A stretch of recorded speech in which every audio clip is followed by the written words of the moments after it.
প্রিয় দর্শক, আপনাদের শুভেচ্ছা জানিয়ে চ্যানেল আইয়ের নিয়মিত আয়োজন আজকের সংবাদপত্রের আজকের পর্বটি শুরু করছি।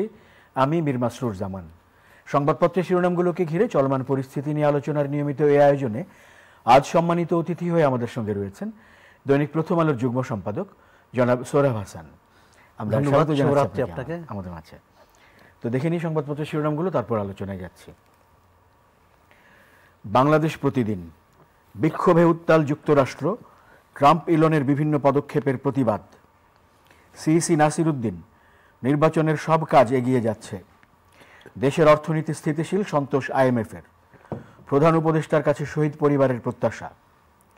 মার্কিন পণ্যে যেভাবে যুক্তিসঙ্গত শুল্ক আরোপ করবে বাংলাদেশ। কারাগারে 61 আইনজীবী, 19 জনের জামিন। বৈষম্য বিরোধী আন্দোলন চলাকালে হামলা, ভাঙচুর ও হত্যা চেষ্টার অভিযোগ। মানবজমিন। নির্বাচন প্রশ্নে যে কৌশলে হাঁটছে বিএনপি। স্বস্তির ঈদযাত্রায় দুর্ঘটনার ক্ষত। ফের প্রশ্নের মুখে টিউলিপ। মার্চে রেমিটেন্স আহরণে নতুন রেকর্ড। কালের কণ্ঠ। ক্রয়াদেশ নিয়ে শঙ্কা, উদ্বেগ। যুক্তরাষ্ট্রের নতুন শুল্ক নীতি। আমার দেশ। ঈদের মাসে রেকর্ড $329 কোটি রেমিটেন্স। উদীচী ছায়ানটে উপেক্ষিত বাঙালি মুসলিম সংস্কৃতি। কালবেলা। শেখ পরিবারের বন্দনার 11,000 বই কেনা হয় এক বছরেই। 48 ঘন্টার মধ্যে যুক্তরাষ্ট্রকে দুটি চিঠি দেবে সরকার। দেশ রূপান্তর। বাংলাদেশে ব্যবসা করার অনুমোদন পেল স্টারলিংক। বুঝে শুনে পা বাড়াবে এনসিপি। সময়ের আলো। বিনিয়োগে স্রোত বাড়ানোর আশা। ইনভেস্টমেন্ট সামিট শুরু আজ। দৈনিক দিনকাল। যুক্তরাষ্ট্রের শুল্ক আরোপে বিপাকে বাংলাদেশি রফতানিকারকরা। রাশিয়া ও ক্রোয়েশিয়া সফরে সেনাপ্রধান। বিনিয়োগ সম্মেলনে সম্মাননা পুরস্কার পাচ্ছেন 5 ব্যক্তি প্রতিষ্ঠান। বিদেশি শীর্ষ বিনিয়োগকারীদের সঙ্গে পৃথক বৈঠক করবেন ডক্টর ইউনুস। দৈনিক করতোয়া। আজ বিশ্ব স্বাস্থ্য দিবস। মাতৃ ও শিশু স্বাস্থ্যের উন্নয়নে সম্মিলিত প্রচেষ্টার আহ্বান প্রধান উপদেষ্টার। নিশ্চিহ্ন হচ্ছে ফিলিস্তিনি। আমরা শিরোনামগুলো দেখছিলাম, আলোচনা শুরু করতে পারি। প্রথমেই যে শিরোনামটি বলা হলো, যুক্তরাষ্ট্রে বিক্ষোভ। যুক্তরাষ্ট্র বিভিন্ন কারণেই সংবাদপত্রের শিরোনাম। তার মধ্যে একটি হচ্ছে যুক্তরাষ্ট্র বিক্ষোভে উত্তাল, এবং সেটি বলা হচ্ছে যে ট্রাম্প এবং ইলন মাস্কের বিভিন্ন পদক্ষেপের বিরুদ্ধে। গণতন্ত্রায়নের কথা বলা হচ্ছে, গণতন্ত্রের উপর আঘাত এই প্রশাসনের সময় হচ্ছে, এই কথা বলা হচ্ছে। বেকার সমস্যার কথা বলা হচ্ছে। নানান ইস্যু যার প্রভাব বিশ্বজুড়েও পড়ছে, সেই ইস্যুগুলোও এই বিক্ষোভে উঠে এসেছে। আমরা আলোচনা শুরু করতে চাই। না, ডোনাল্ড ট্রাম্প ক্ষমতায় এসে তো একের পর এক চমক দেখাচ্ছে এবং বিশ্ববাসী হতভম্ব, স্তম্ভিত এবং কি বলে কিংকর্তব্য বিমূঢ়। কারণ একের পর এক ঘটনা ঘটছে। প্রথমত হচ্ছে যে ফিলিস্তিনে যে ইসরায়েলি আগ্রাসনের পক্ষেই অবস্থান নিয়েছে এবং এখন গাজা প্রায় গুড়িয়ে দেওয়া হয়েছে। মানে সেখানে ঈদের সময়ও গণহত্যা চলেছে এবং শিশু, নারী সহ যে মানুষের যে আর্তনাদ, বিশ্ববিবেক কোথায়। সুতরাং এটি একটি বিষয়। আর যুক্তরাষ্ট্রের অভ্যন্তরে যে চাকরি ছাঁটাই করেছে, অনেক প্রকল্প বন্ধ করেছে, সুতরাং মানুষের মধ্যে ক্ষোভ, বিক্ষোভ এবং তার বহিঃপ্রকাশ আমরা দেখতে পাচ্ছি। এবং এই যে শুল্ক বাড়ানো হয়েছে, তাতে মার্কিন নাগরিকরাই কিন্তু ক্ষতিগ্রস্ত হবে। কারণ বর্ধিত শুল্কে যে পণ্য যাবে, সেই পণ্যের এই শুল্কের দামটা, এর বিপরীত দামটা তো কিন্তু ক্রেতাকেই দিতে হবে। সুতরাং এটি ডোনাল্ড ট্রাম্প বহির্বিশ্বকে শাস্তি দিতে যে তার দেশের নাগরিককেও কিন্তু শাস্তি দিচ্ছে।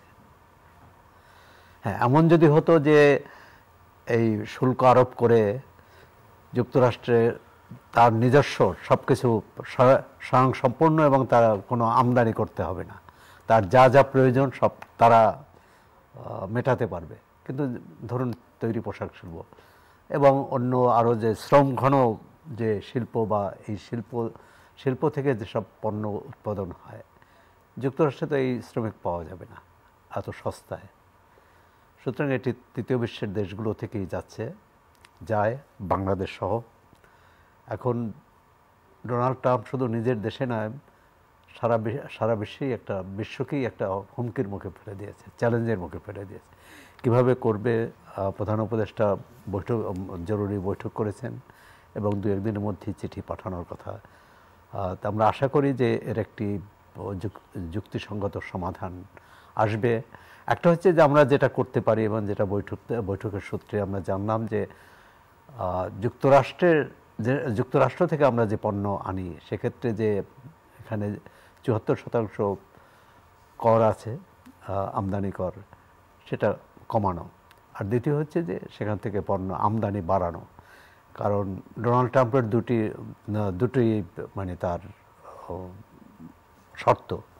একটা হচ্ছে যে সংশ্লিষ্ট দেশ রেসিপ্রোকাল, যেটা মানে দেশ যে কর আরোপ করবে তারাও একই হারে তার বিপরীতে বেশি, যেসব দেশ বেশি আমদানি কর বাড়িয়েছে তাদের কাছ থেকেও তারা আমদানি কর বাড়াবে। তো সেক্ষেত্রে বাংলাদেশ যে কাজটি করতে পারে, এক হচ্ছে যে মার্কিন পণ্যের উপর করটা কমানো। কিন্তু আমাদের তো যুক্তরাষ্ট্র থেকে খুব বেশি পণ্য আনার নেই।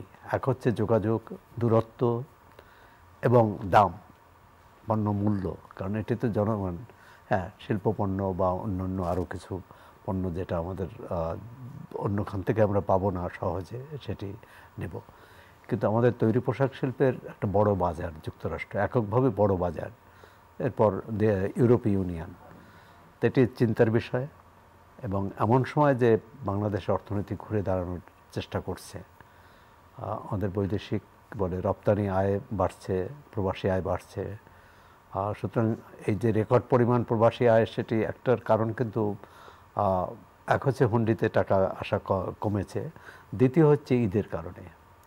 কারণ ঈদের মাসে রেকর্ড পরিমাণ বলা হচ্ছে স্বজনদের কাছে প্রবাসীরা বেশি টাকা পাঠান যাতে তার স্বজনরা ঈদ করতে পারে। সুতরাং সবটা মিলে একটা যুক্তরাষ্ট্র নিয়ে এখন আমি মনে করি দ্রুত কূটনৈতিকভাবে আলোচনা, আর শুধু চিঠি লিখলেই যে এটি সমাধান হবে তা নয়। প্রধান উপদেষ্টা বলেছেন যে মার্কিন প্রশাসনের কথা বলবে, যত দ্রুত কথা বলা যায়। এবং সেখানে আমাদের যে মার্কিন দূতাবাস, বাংলাদেশ দূতাবাস আছে, তারাও যাতে এ ব্যাপারে তৎপর হয়। আমরা দেখছি যে দ্রুতই এই চিঠি দুটি দেয়া হবে এবং আপনিও বলছিলেন যে মাননীয় প্রধান উপদেষ্টা নিজে এই ব্যাপারে উদ্যোগী হবেন, কথা বলবেন। এগুলো আমরা সংবাদ শিরোনামে আগেই দেখেছি। পাশাপাশি আবার একটি সংবাদ শিরোনামে আমাদের চোখ পড়েছে, যেখানে বলা হচ্ছে এরকম যে মার্কিন যুক্তরাষ্ট্র তার এই নীতি থেকে সরে আসবে, এমন সম্ভাবনা আসলে দেখা যাচ্ছে। সেটা তো আমরা আশা করছি, কিন্তু ডোনাল্ড ট্রাম্প কী করবেন এটা কিন্তু আগে থেকে বলা যায় না। এই যে হঠাৎ করে এতগুলো, এবং 3-4টি দেশ বাদে সব দেশের উপরই তো শুল্ক আরোপ করেছে। কমালেও আপনি 37% বাড়িয়েছে, তার থেকে যদি 20% কমানোও হয়, তারপর কিন্তু 17% থাকবে।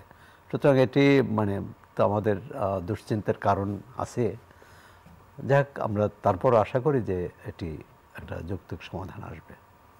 রেমিটেন্সের কথা আপনি বলছিলেন যে রেমিটেন্স বেড়েছে ঈদের সময়, এরকম কথা। পাশাপাশি অর্থনীতি নিয়ে আরেকটি শিরোনাম, দেশের অর্থনীতি স্থিতিশীল বলে আইএমএফ মত দিয়েছে। আমরা আইএমএফের শিরোনামটিও সংবাদও কয়েকদিন ধরেই দেখছিলাম, এবং পাশাপাশি রেমিটেন্সের রেফারেন্সটিও রয়েছে। আইএমএফের কাজ হচ্ছে মানে ঋণ দেওয়া, এবং সেক্ষেত্রে তার অনেকগুলো শর্ত আরোপ করেছে বিগত সরকার যখন ছিল তখনও এবং এই সরকারের সময়ও। এবং এক কিস্তির অর্থ কিন্তু তারা ছাড়েনি, সেটি পরে ছাড়বে। সেক্ষেত্রে অনেকগুলো তাদেরই আছে। প্রথমত হচ্ছে তারা ভর্তুকি কমাতে চায়। ভর্তুকি কমানো হলে জীবনযাত্রার ব্যয় বাড়বে।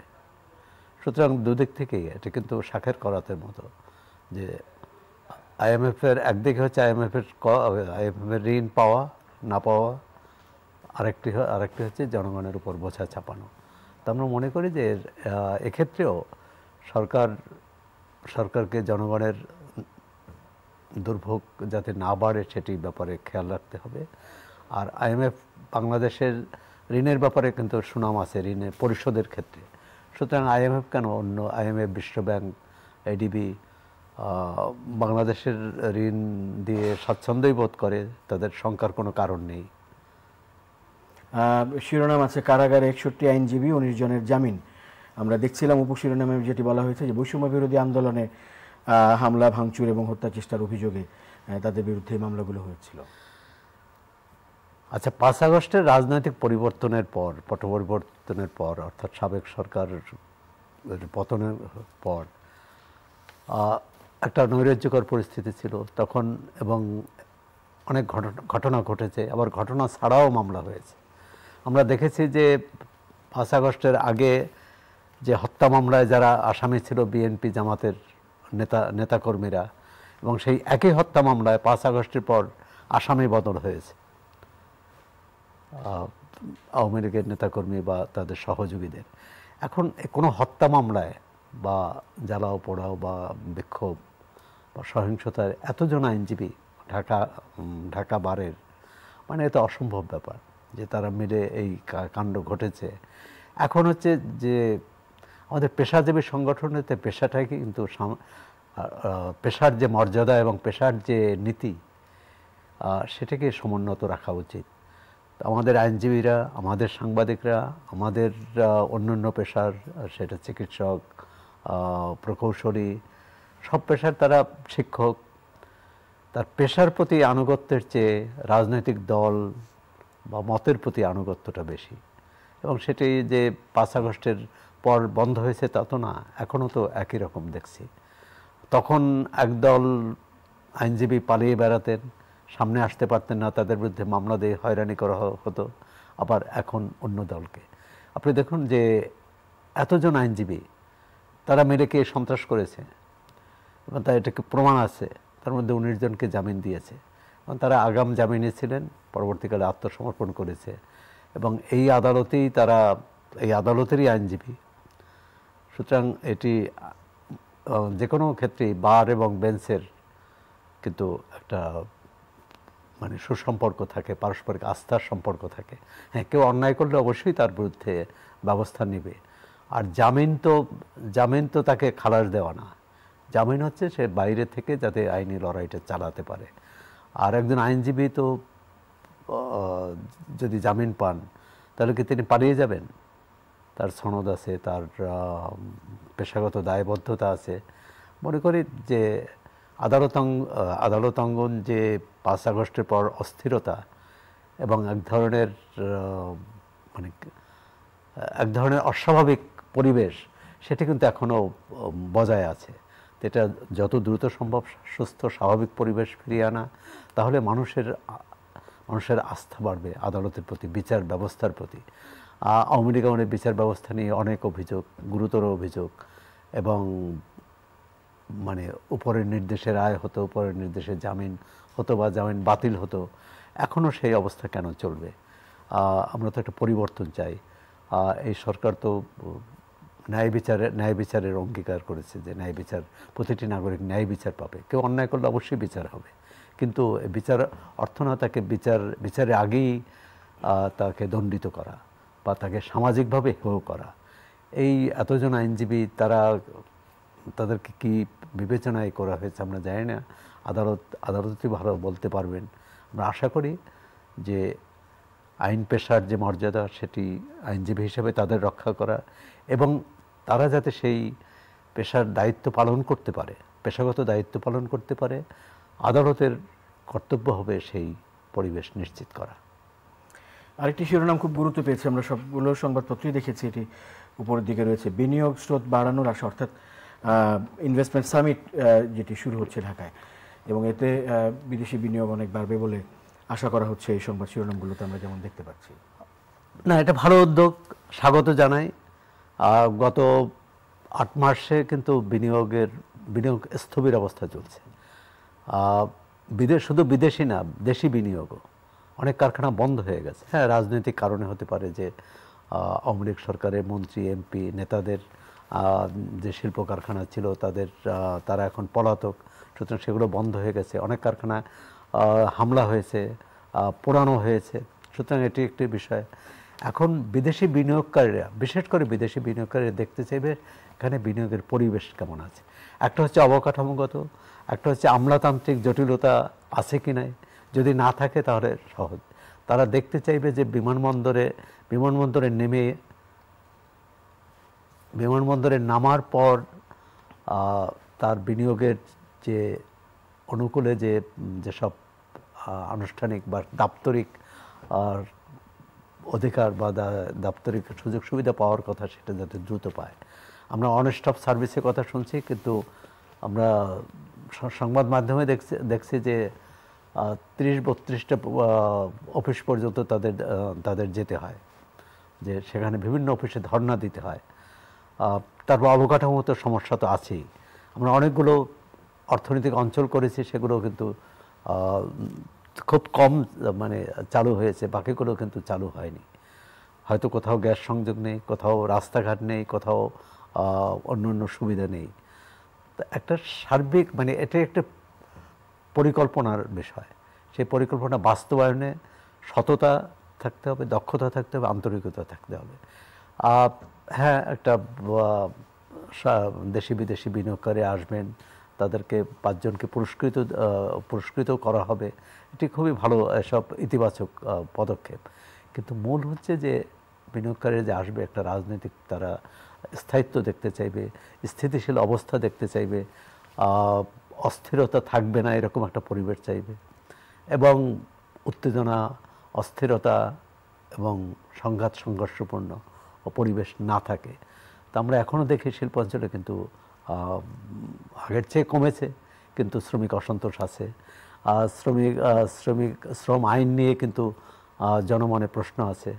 এমনকি যুক্তরাষ্ট্র, যারা আমাদের ক্রেতা, যুক্তরাষ্ট্র তৈরি পোশাকের যে একটা বড় ক্রেতা, তাদের পক্ষ থেকে কিন্তু এই আইনের ব্যাপারে যে শ্রমিকদের অধিকার, শ্রমিক সংগঠন করার অধিকার দিতে হবে, এবং আইন সংশোধনের সরকার উদ্যোগ নিয়েছে, সেটি এখনও চূড়ান্ত হয়নি। তারপর সার্বিক যে পরিবেশটা সেটি সুষ্ঠু, সুস্থ, শান্তিপূর্ণ থাকা দরকার। সেটি সরকারের পক্ষ থেকে চেষ্টা থাকবে। আইনশৃঙ্খলা পরিস্থিতি আরেকটি উদ্বেগের বিষয়। আইনশৃঙ্খলা পরিস্থিতি কিন্তু সরকার এখনও স্বাভাবিক করতে পারেনি। এখনও মানুষ নিরাপদ বোধ করে না। আপনি ঈদের সময় মোটামুটি শান্ত অবস্থা ছিল, কিন্তু তাও তো ঈদের আগে পরে বেশ কিছু বড় ঘটনা ঘটেছে। আরেকটা হচ্ছে মব ভায়োলেন্স, অর্থাৎ জনসহিংসতা, সংঘবদ্ধ সহিংসতা।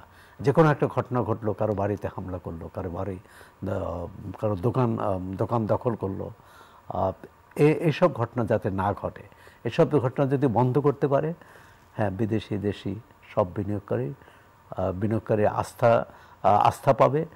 এবং এর পাশাপাশি যেটাই লজিস্টিক সাপোর্ট বা এর যে একটি শিল্প কারখানা চালাতে যেসব উপাদান দরকার, যেসব সমর্থন দরকার, সেটি পাওয়া, যেমন গ্যাস, বিদ্যুৎ, পানি এবং অনুকূল পরিবেশ, এগুলো নিশ্চিত করতে পারলে অবশ্যই বিনিয়োগ বাড়বে। এবং বিনিয়োগ বাড়াতেই হবে এ কারণে, যেমন দেখুন, প্রতি বছর আমাদের 24 থেকে 25 লাখ তরুণ কর্মবাজারে প্রবেশ করে। তার হয়তো 10 লাখও এখানে কিন্তু আমরা তাদেরকে কর্মসংস্থান করা যায় না। 7-8 লাখের মতো বাইরে চলে যায়, আর বাকি এরা কিন্তু তাদের কোনো কাজ থাকে না। এখন আইএলওর যে আইন করেছে সেটা তো খুবই হাস্যকর, যে সপ্তাহে যদি 1 ঘন্টা কেউ কাজ করে তাকেও বেকার বলা হয় না, তাকে সকার বলা হয়। তা আমি আশা করি যে এসব হিসাবের ফাঁকি না দিয়ে বা এসব তাত্ত্বিক কথা না বলে, যে প্রতিটি নাগরিক বা প্রতিটি তরুণ বেকার যাতে কাজ পায়, সেই কর্মসংস্থান বাড়লে শিল্প কারখানা বাড়লে কাজ বাড়বে, ব্যবসা বাণিজ্য প্রসারিত হলে কাজ পাবে। তা আমরা এরকম একটা পরিবেশ চাই। সরকারের এই উদ্যোগকে আমরা স্বাগত জানাই, সাফল্য কামনা করি। একই সঙ্গে একটি সম্মেলনের মধ্যে দিয়েই কিন্তু দায়িত্ব শেষ হবে না। পরবর্তীকালে যারা আগ্রহ দেখাবে তারা যাতে এখানে অনুকূল পরিবেশ পায়, অনুকূল আইনশৃঙ্খলা পরিস্থিতি স্বাভাবিক অবস্থায় দেখতে পায়, তাহলেই তারা বিনিয়োগে আগ্রহী হবে।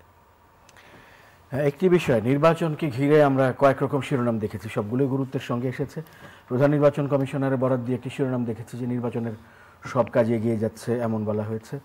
নির্বাচন প্রশ্নে যে কৌশলে হাঁটছে বিএনপি, আরেকটি শিরোনাম রয়েছে। বুঝে শুনে পা বাড়াবে এনসিপি। এখানে বলা হচ্ছে গণপরিষদ ও জাতীয় নির্বাচন তারা একসঙ্গে চায় এবং তাদের নিবন্ধন এবং গঠনতন্ত্রের উপরে তারা জোর দিচ্ছে। না, নিবন্ধন তো দেওয়া উচিত। এটা নিয়ে তো এই কড়াকড়ি করা বা নির্বাচন কমিশন যেসব শর্ত দিয়েছে, এটা তো খুব কঠিন শর্ত। যে 1/3 উপজেলায় তাদের অফিস থাকতে হবে, 1/3 জেলায় তাদের অফিস থাকতে হবে, 100 উপজেলা এবং 1/3 জেলায়।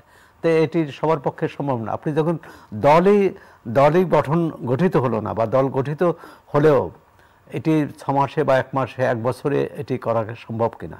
এর আগেও অনেক দলকে কিন্তু এই নানা বাহানায়, নানা অজুহাতে নিবন্ধন থেকে নিবন্ধনের বাইরে রেখেছে। এখন এনসিপির বিষয়টি সামনে এসেছে, আরও অনেকগুলো দলের সামনে এসেছে। এখন এখানে নির্বাচন কমিশনেরও আমি মনে করি যে হঠকারিতা আছে।